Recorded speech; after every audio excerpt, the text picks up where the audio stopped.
Minister of Social Services and Urban Development, the Honorable Frankie Campbell, issuing a press release this evening, noting comments circulating on social media that the government will cut assistance to Bahamians receiving social assistance for 10 years or more as erroneous and absolute misinformation, and he describes it as intended only to create mischief.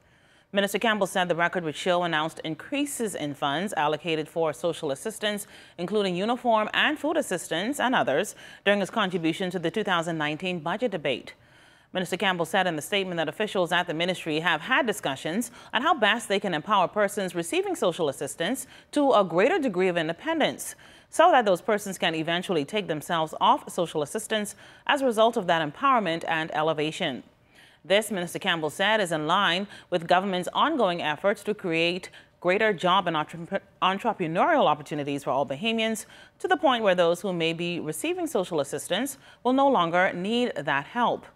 Minister Campbell also confirmed in the statement that discussions continue on identifying Bahamians, including those receiving social assistance, who are still at the point where their skills can be improved through the educational opportunities offered by the government at the University of the Bahamas, the Bahamas Technical and Vocational Institute, and the National Training Agency, or any other technical assistance that will result in their becoming more marketable and sufficiently employable to the point where social assistance is no longer necessary.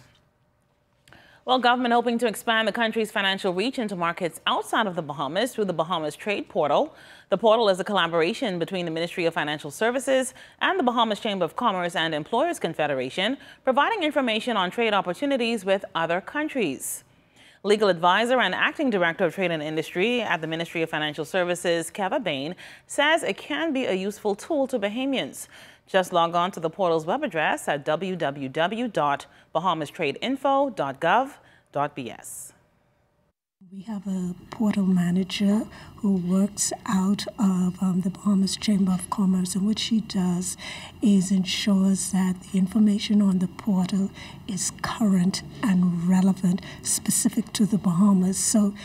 if stakeholders access the portal, they'll discover, for example, that there's information on the Economic Partnership Agreement, and they'd be able to see how they can benefit and perhaps in some instances which countries it may be best to export their goods to or to import from at reduced rates.